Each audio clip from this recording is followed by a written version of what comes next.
Welcome to Profit Led, a podcast by and for bootstrapped founders brave or crazy enough to grow a business to profitability with very few resources. Profit Led is brought to you by eWebinar, the leading automated webinar platform built to save you from doing the same webinar over and over again, from sales demos to customer onboarding to training. This season, Profit Led's host Melissa Kwan, who is also co-founder and CEO of eWebinar, will walk you step by step through the company's journey to $1 million. Melissa is a 3-time bootstrapper who has spent 13 years building startups. Together with co-host and eWebinar COO Todd Parmley, they will dive into one major topic per episode, sharing war stories, mistakes, and lessons learned as they grew the company to $1 million in annual recurring revenue 36 months after product launch. So buckle up, fellow bootstrappers. It's gonna be one heck of a ride. Welcome to Profit Led Season 2, or Journey to $1 Million, Episode 24. I'm Melissa Kwan, co-founder and CEO of eWebinar, and your host. I'm here with my co-host, Todd Parmley, eWebinar's COO. Hey, Todd, how's it going? It's going well. I am sitting in an empty living room. We had our old sofa removed last night. A new sofa is coming today. Exciting. Yeah, it is exciting. They got here so late last night and then realized they couldn't get the legs off the sofa to get it out the door.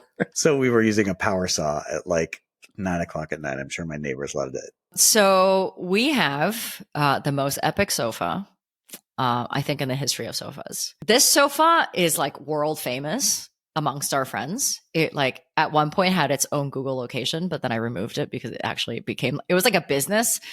And I didn't really want people to know I lived here. But the whole idea with sofas is like David and I were once talking, like before we had our first home. We're like, why is it that like a sofa has to be sat on? Like everybody wants to lie on the sofa. And when we watch TV, we want to lie in bed and watch TV. And when there's an L on the sofa, everybody wants the L. The only reason you sit on a sofa is if you're like in the lobby of an office. So why shouldn't a sofa resemble a bed where you can lie on? So we always had this idea that a sofa should be the left L and the right L. So like a square. So when we moved to Amsterdam, like I like obsessively searched for sofas that would be the left L and the right L. But the problem is the L is usually not long enough. So it has like a poof at the end. And so the poof is always a little bit shorter for some reason than the full L.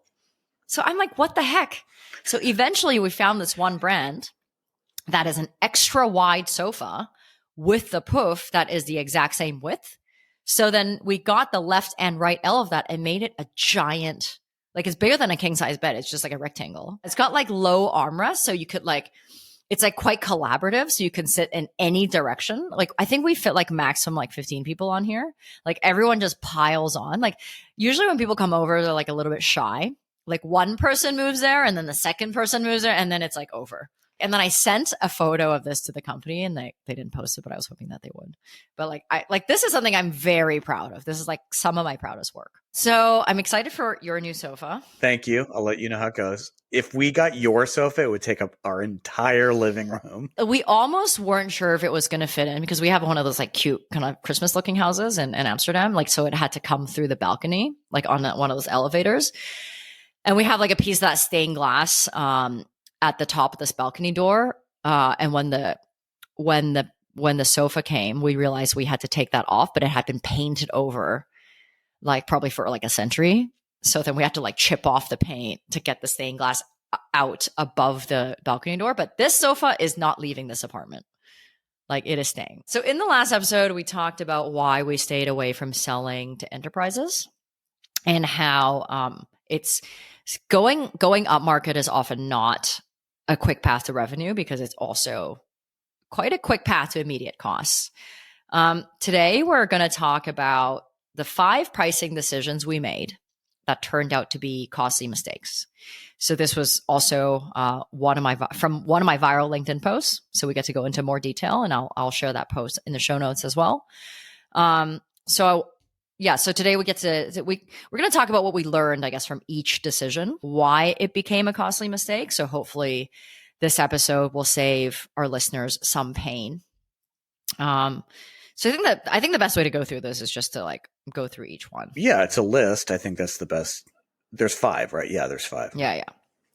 So the first one is we didn't put any usage limits on our 14-day trial. I'm going to laugh a lot during this in remembering. Yeah. Like, why did we do that? Why did that we was do stupid. this? Yeah.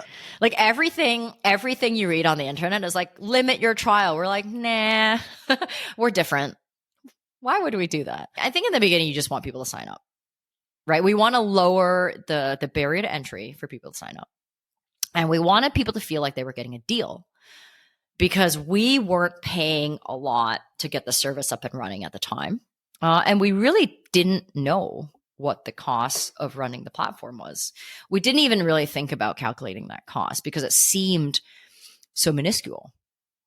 So for us, because we're an automated webinar company, a usage limit is we did not limit the amount of attendees that you could invite to your webinar every month, while every other webinar company, even though they're live, had limited attendees.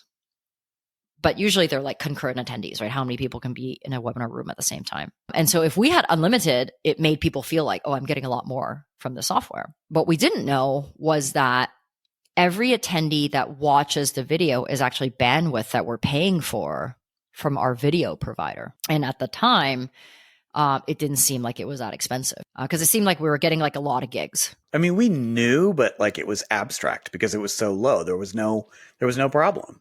Right. Well, we didn't have any users. So we didn't know how people were going to use the software. Most importantly, we didn't know how people were going to misuse the software, which turns out is a thing in SaaS. So what ended up happening was the no usage limits encouraged people to sign up for trials over and over and over again.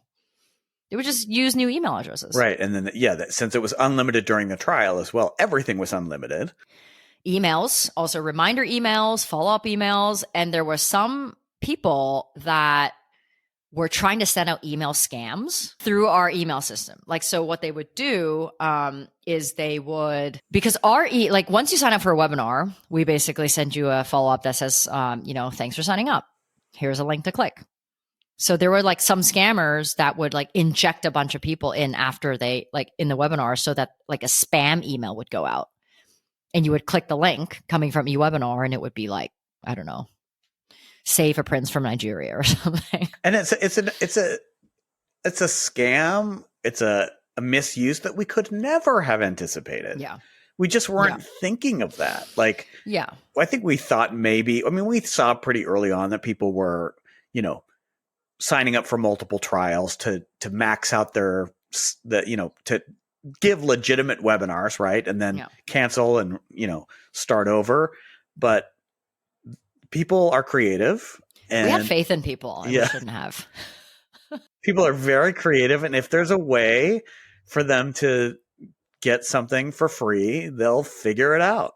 Yeah. And don't forget, like things like those email spams, like that hurts our reputation. We got shut down immediately by Amazon. And then we had to put in measures to like limit that. And then like we didn't have security measures to alert us when that was happening either. So this was like kind of part of the learning process. And meanwhile, getting shut down meant that our legitimate customers, none of their email notifications were going out. So it was, it had implications that we could not have. It's funny looking back in hindsight, and we're going to probably say this 12 times today. It's like looking back in hindsight is crystal clear, but I can't actually see a different path that we could have taken. Like, yeah, because none of us had built product-led companies before, right? With this kind of system, right? And also, like, it's not just with the email thing. It's not just our legitimate customers not getting their email sent out. It's like if that happens to you enough times, your email will get flagged as spam. Yeah. So you will have to somehow address that. Yeah. And besides, we were building features. We're trying to get new customers. Like we would have been making up potential problems and trying to figure out the cost of and it was just not even on our radar. So. Yeah. And once, like, because of that, we lost $8,000 in 10 days. Right. Because we weren't aware of the streaming costs of a user. So there was one guy that had one webinar.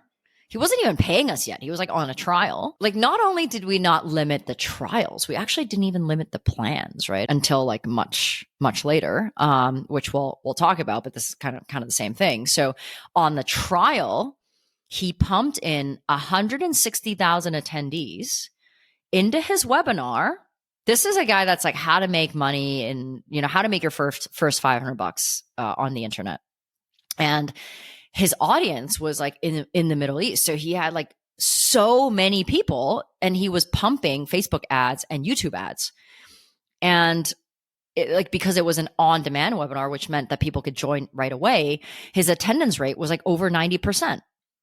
So now you've got like 150,000 people in 10 days joining the webinar. There was no, like, for those days, like at every minute, there was like someone in his webinar. And then I got an alert from Vimeo, our video provider, that said, "Hey, you've run out of quota. Like, do you want to add more data, more streaming data?" And I'm like, "What are you talking about?" Like, it was like second quarter and we've ran out for the year. And this is expensive. We pay the most for a video provider, obviously, because we're a webinar company. And that was when we were like, okay, we need to put a stop on this.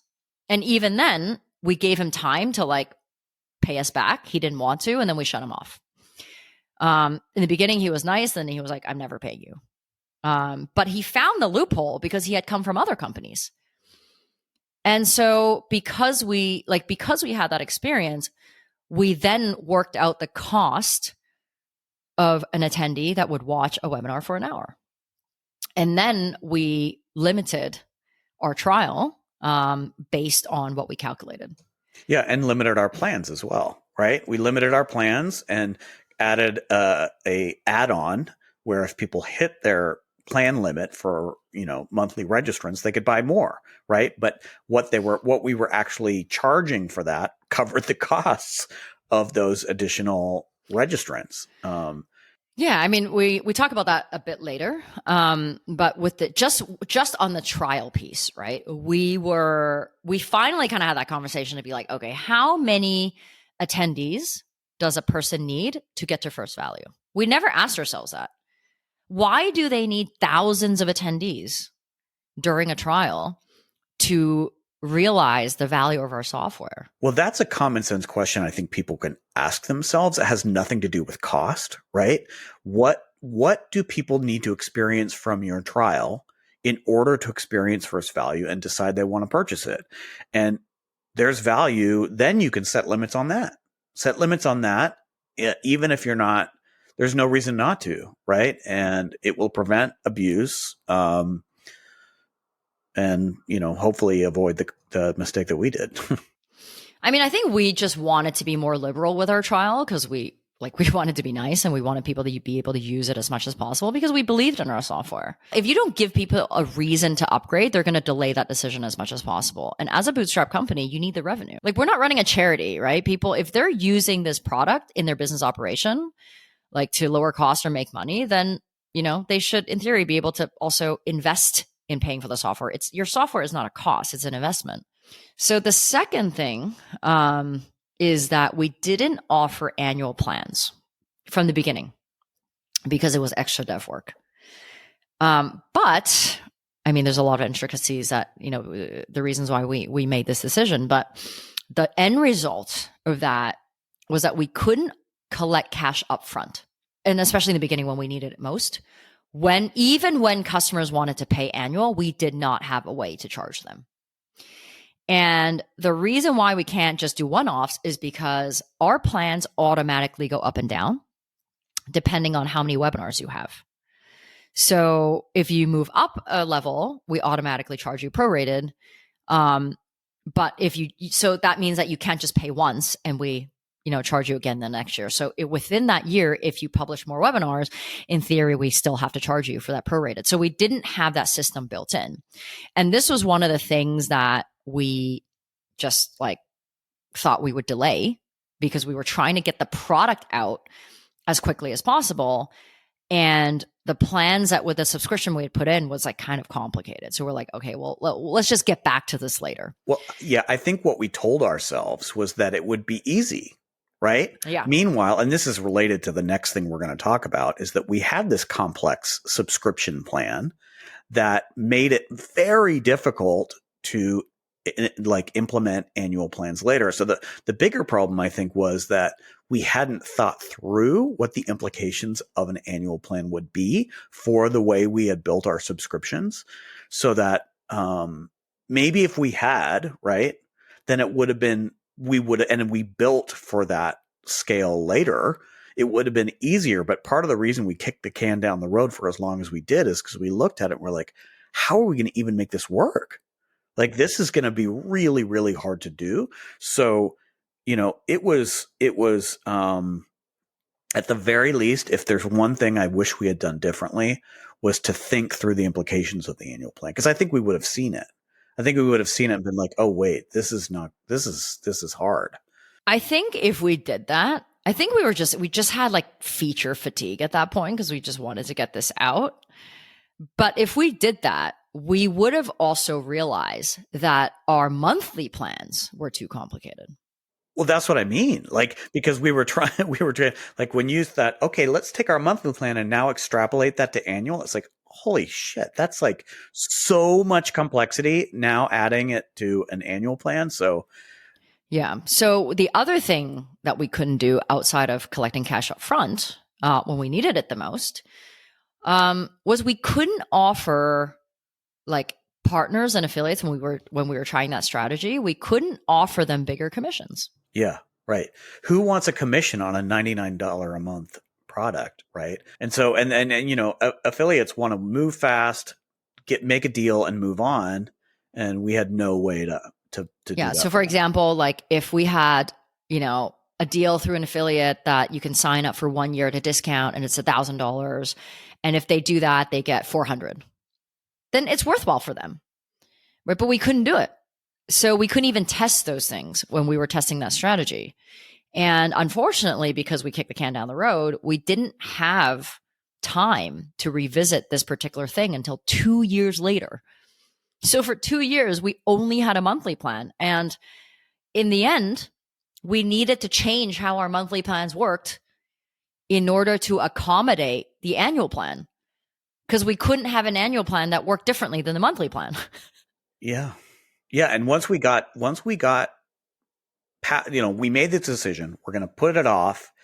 Then we were in this, in the stream of growth, satisfying customers, working on stability.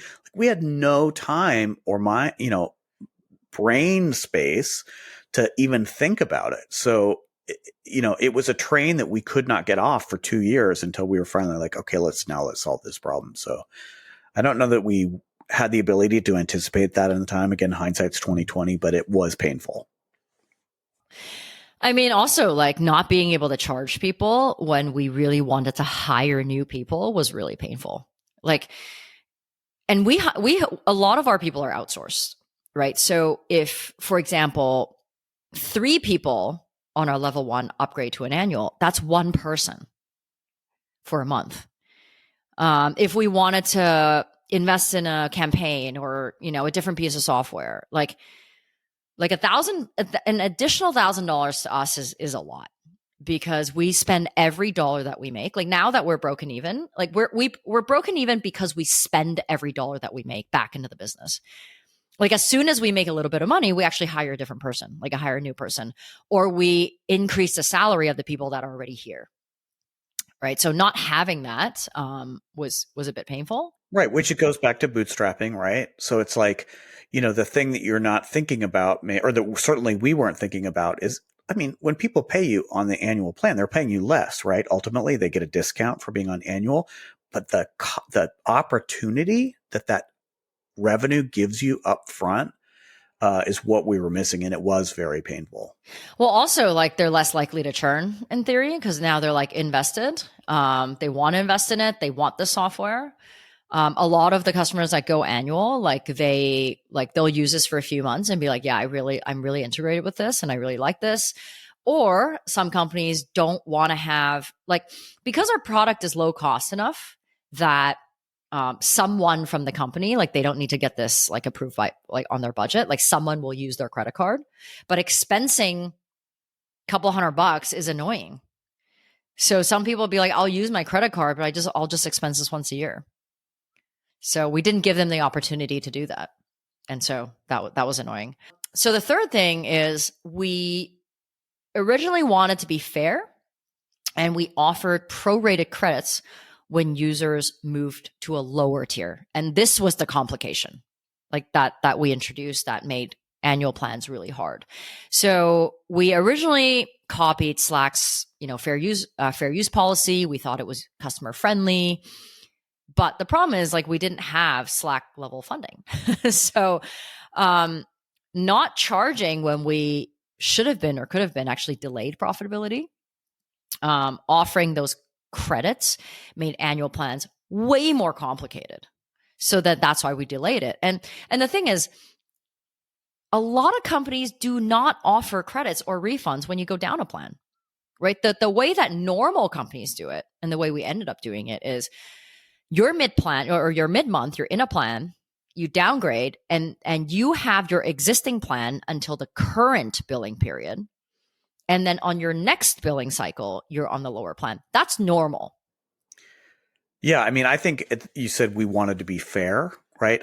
We wanted to be overly fair. Like looking back, in fact, we were like bending over backwards to give people money back that they probably weren't even expecting to get back, So like we gave them credits and then it would be applied towards the next cycle. Like it wasn't like cash back. It was like credits in our system.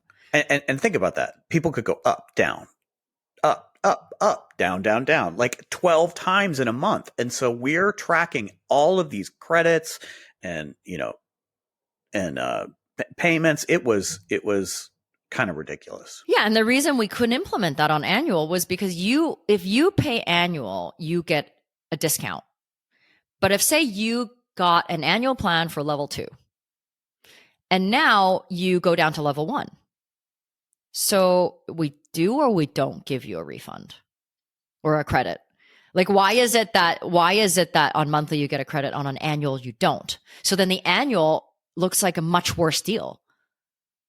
But then we can't give you a discount if you can get a refund.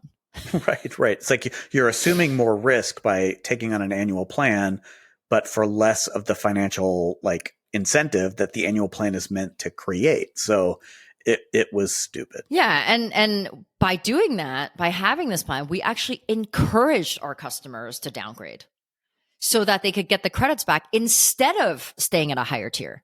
And the reason why people would be in a higher tier is because they have more webinars. But more webinars means more usage means less churn. So there was like a no-win situation for us. We were encouraged them at any time they weren't even using this for 2 weeks that they would downgrade. But if they kept it up, maybe they would also realize more value in our software. Yeah. I mean, there were customers who had 4 regular webinars that they were doing, right? And they would publish one at a time and then unpublish and publish the next one that they were going to do and unpublish it. And then, again, it's just what's true is that if people are given a way to reduce their costs that's not too hard, they will do it. They will find your loopholes. Hey, I'd like to take a second here to talk about my own company, eWebinar, and our mission to rescue people from what I call webinar hell, to give them back their time and save them literally hundreds of hours every month through webinar automation.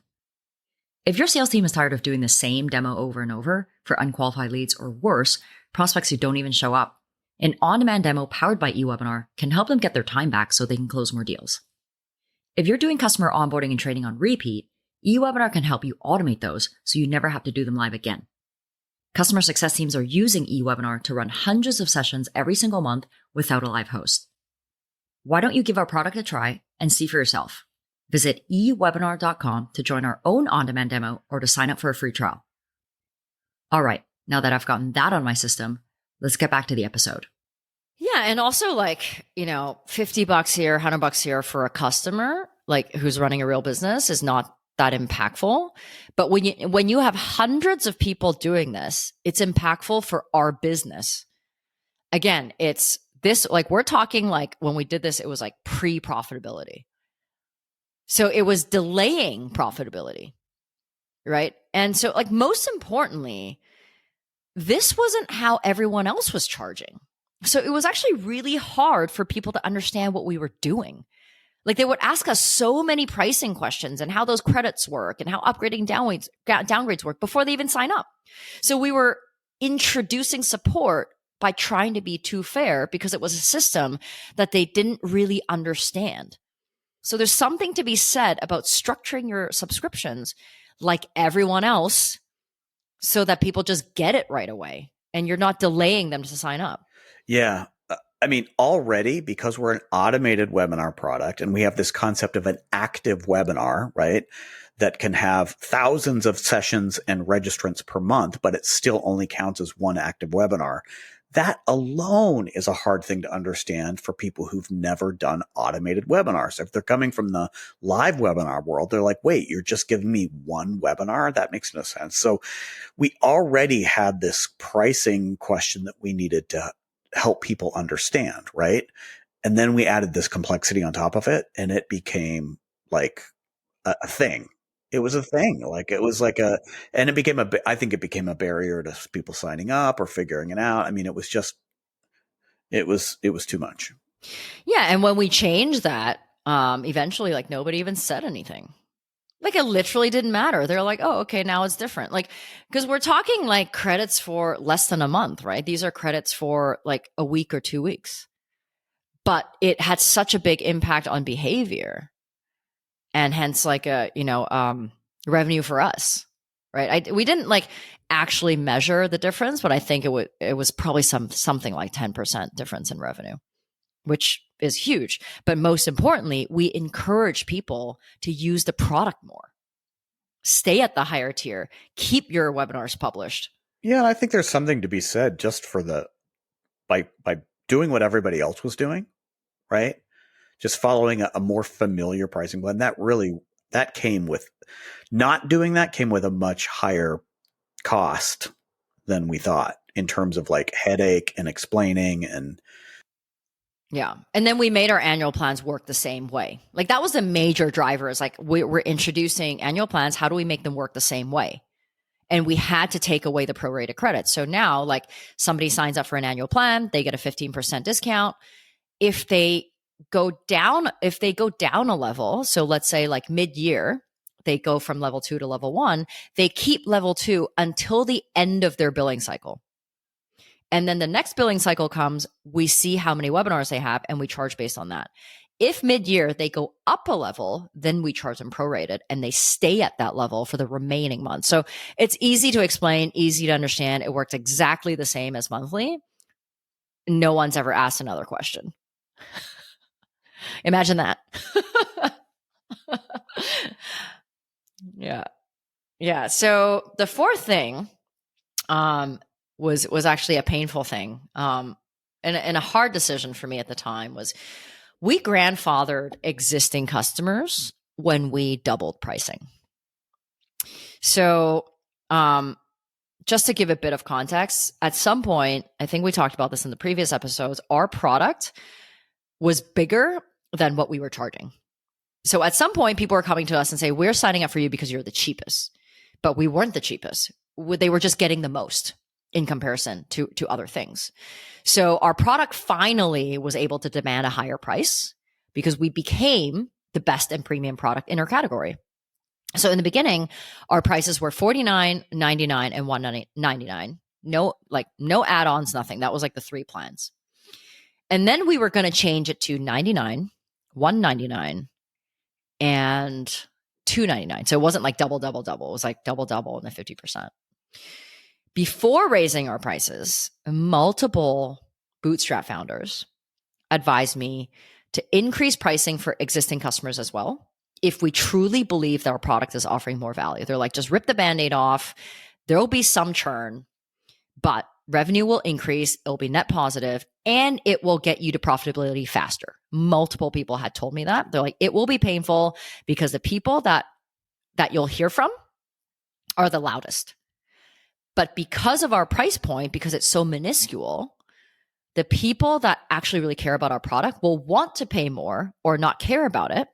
And the people that are price sensitive will eventually churn anyway because their business doesn't support continuing to invest in this software. We were not profitable at the time, not even that close. So I didn't feel comfortable potentially losing revenue, even though I'm like, okay, maybe those other founders could be right. I'm not sure. But I thought that grandfathering people that supported us early would be the honorable thing to do.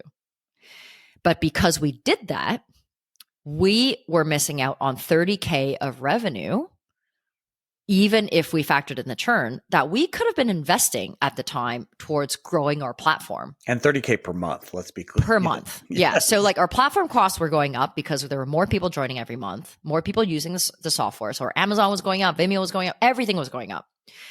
We needed to hire more people to support the business that we had at the time.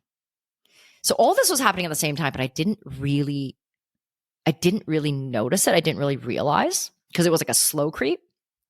And we gave people a few months to say like, you know, that we were going to increase our price, maybe push them to sign up and that we would grandfather them. We specifically did not use the word grandfathering though. We said we would hold their price because I was still kind of leaving myself the possibility that we could increase the price later. I didn't feel comfortable doing it at that point. So in the end, that's exactly what happened. People that were, you know, price sensitive, they complained because in the end, I missed this important detail.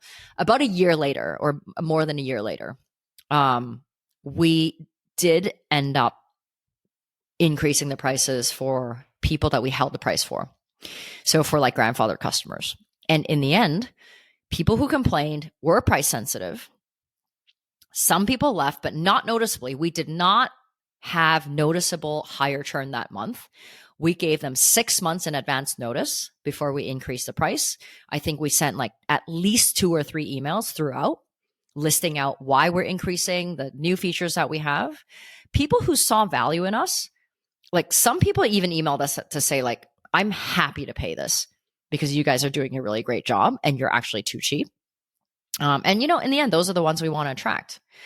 And so I guess what I learned is that if you can justify your price with the product and the level of service that you're delivering, you really don't need to keep a discount, right? Because especially as a bootstrap company, like your only goal is to make sure there's enough money in the bank to pay for your team. If you can't support your team, there is no product. So forget the people who are complaining. They wouldn't even have a product. Yeah. I mean, I was fully on board for this and I was like, it was like the honorable thing to do. And if you like sort of flip that, it's like, well, there's also honor in getting yourself to profitability. There's honor in paying your team better, hiring more people. Like, I wish we'd thought about it differently because like you said, when the time actually came, I think it actually made it worse to postpone it, right? Because then, even though we didn't say grandfather, that's what everybody heard. And so, like even a year later, they were like, "You said we were grandfathered." Like, no, if you go and read the email, it's like they don't care. So yeah, so I think it would have been the more straightforward thing to do, and would have given us a lot more. I mean, can you imagine getting $30K more a month at that time, having to wait a full year to start making that extra money? And we could have done so much. So it's the opportunity cost. I mean, in the end, when we did that, I think it increased our revenue overnight by like 35%. And it was because we did that I was able to finally pay myself a salary.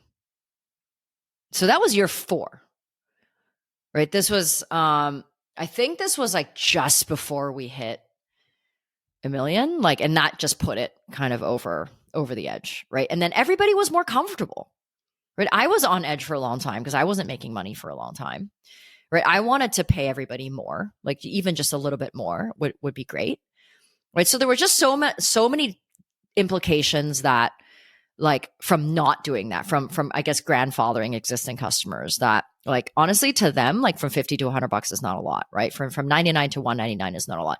Like just based on how much value we're actually offering our customers. So definitely like it wasn't just a price thing, it was just emotionally and mentally it was so hard because you never want to piss people off. And there are people that really supported you in the beginning and like you kind of feel like you let them down, but you're here to run a business. You're here to scale a business, right? You can't always make everyone happy. And in the end, you know, we push out features like multiple times a month. We move pretty quickly. Our product keeps growing.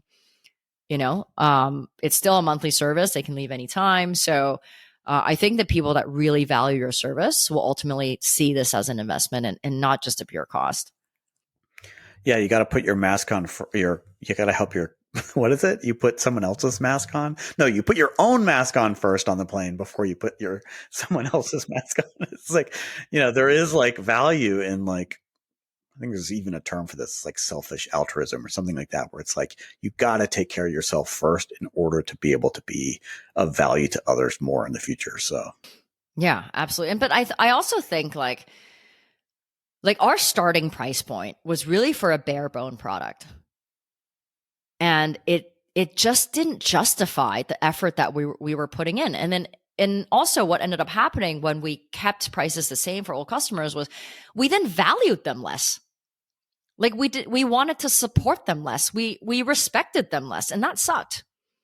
Right? It created a hierarchy where a hierarchy shouldn't exist. And the last pricing decision we made, was we touched on this earlier, was we didn't limit the one thing that cost us the most on all the plans, which was the streaming, right? And the streaming for us is like number of attendees, right? So when we lost 8K on a free user, we finally worked out the true cost of an attendee.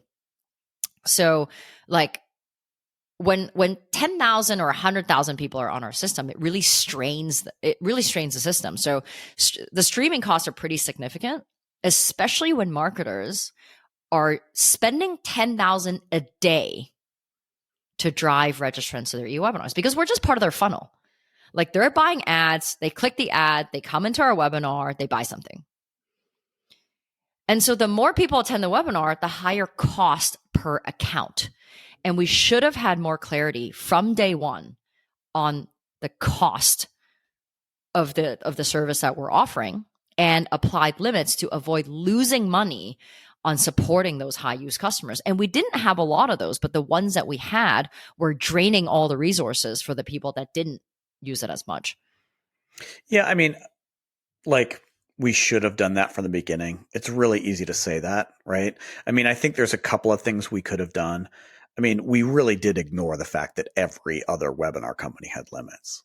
And to be honest, I think we got some customers who didn't abuse our system by being able to say on our website, unlimited everything, unlimited registrants, unlimited, whatever, I think what we could have done differently is we didn't have a lot of visibility into abuse at first. We would find out from like getting an email from Vimeo saying you're running out of space. There were no alarms that we had built in our system to alert us proactively when there was high usage. That's probably something we could have done. Yeah, but I mean, there's no way that we would have known how people are going to use the platform. And, most people did not misuse the system, right? Like most people used it, kind of as is, but the few that did, and it wasn't like they were misusing it. They were using it within our boundaries. We just didn't have any boundaries. But the people that were those extreme power users, they drained a lot of resource and money. So it was like disproportionate, right? It was either like you were using the system normally or you were like this crazy dude who pumps like 200K people in here in like 10 days. I'm trying to remember in our terms and conditions, there was like a fair use thing or something. Like, was that in there from the beginning? It wasn't. So we actually copied terms and conditions of other companies. Like, so some company has this like fair use. I'm not sure if it's called fair use, but it's something like that where like if your usage is in the top or is more than 98% of everyone else, then we have the right to charge you more. Like it's always in the fine print. Yeah, even with Vimeo, it's in the fine print, right? Like in the beginning, we weren't on their enterprise plan. And then it said, if you used it, more than X%, then you have to be on an enterprise plan. But then they work with you on coming up with something that actually fits your business. Well, that is something that people could do, period, right? Put that in their fair use or in their terms and conditions, something like that from the beginning, so that when they do encounter it, it's much, much easier to go to the customer and say, look, you're way out of bounds from what we're able to, for what you're costing us versus what you're paying us is so out of balance that we need to have you pay us more, or, you're done. Yeah. So in the end, what we did was we figured out the true cost of an attendee, and then we found out the average number of attendees per account as much as we could, right? Because the spread is quite wide. And then we figured out the maximum attendees that each plan level could have before we break even, and then we picked a limit that felt fair, right? Like where most people, by the way, I think 95% of customers will never go above those limits. And then we created an add-on for power users to buy additional registrants every month if they wanted that. So if you wanted an extra 5,000 registrants per month, you could do that at like $49 for every 1,000. And some people do that because it's just an equation for them, right? They're spending money here, but they're making money elsewhere. They know that with an extra 1,000 people, they're going to make X dollars. Yeah. And for our product, it is those marketers who have a funnel, right? And they know exactly how their funnel converts, right? They know how much their ad costs. They know how much, like what their conversion rate's going to be in the webinar. So it is just math for them. It's like, if it makes sense and they can afford it and they're still making a return that's acceptable to them, then they do it. So, we don't make so much on that add-on, right? Like we were just trying to basically accommodate people from being able to use our system more. Well, we were trying to limit our loss. Like it wasn't like, oh, this is going to be a huge moneymaker. It's like, how do we not lose money by supporting this? Yeah. So, I mean, these decisions are never easy to reverse, right? Because they require significant dev work and delicate customer communication in the case of increasing prices. Like nobody likes limits. Nobody likes having their features reversed, but it's just a business, right? It's like we have to be profitable and we can't be losing money when we support you. And most people understand that. But that also, because that was our first add-on, then we had the mechanism in our subscription built in to have more add-ons. So that was when we started building things like the custom domain, the Marketo, Salesforce, like that kind of stuff. But if we never did that, we wouldn't be able to find other ways to actually make more money from the upsells. And the upsells are really created for people who use our system a lot more. Well, that's 5, right? Yep. Those were 5. Our 5 mistakes. we did everything else perfectly. Yeah, everything else was perfect. Yeah, that's right. If only we hadn't made these 5 little mistakes. So, I can reiterate them. We didn't put usage limits on our 14-day trial. We didn't offer annual plans from the beginning. We wanted to be fair and offered prorated credits. That's the craziest one to me. Yeah. We were being overly fair with our pricing, which hurt us. We didn't grandfather existing customers in when we raised our prices, and we didn't limit the main thing that was the primary cost of our platform, right? So those were our big mistakes. What's your hot take for today? Yeah, I guess my hottest take, just based on all these things, is that a lot of people are scared, like people like founders are scared to increase prices, but it sucks more when you can't pay yourself and your team. So if you focus on delivering value and not discounts, right? ROI instead of like the lowest cost possible, I think that's just a better way to approach the business. And that's how you have to think of your business and yourself, is you're providing value to other people. And this is an investment. And we're not like, so specifically in our case, we were not charging a lot. So this theory applies. It's probably, very different if you're charging like in the thousands, you can't just double your prices. But yeah, this is really applying to like our price point, which is like kind of in the hundreds. And what's your hot take? Well, before I give my hot take, I just want to say that, it's hard when you're in the fear, or especially when you're bootstrapped, you're trying to growing. It's really hard to stay in that mindset that you're giving value and that putting yourself and your team first is critical, right? But yeah, if there's a way to maintain that mindset while you're growing, I think that that's really important. I'm just seconding your hot take. But for me, it's like, you're going to make these mistakes. You're going to make them. So try to, first of all, adjust quickly, put mechanisms in place if you can to be alerted of them. When you feel that there's something wrong, don't ignore it. Go right into it and look at it instead of kicking the can down the road. You'll be grateful that you didn't do that.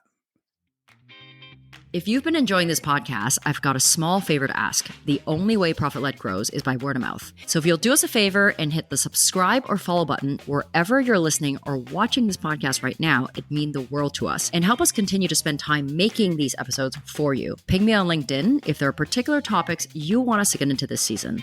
Send me any feedback you have on this podcast because I love hearing from you. My name is Melissa Kwan, last name spelled Kwan. To get notified of new episodes, join our mailing list by going to profitled.fm. I promise to only share things you'll actually care about. Thanks for listening. Bye now.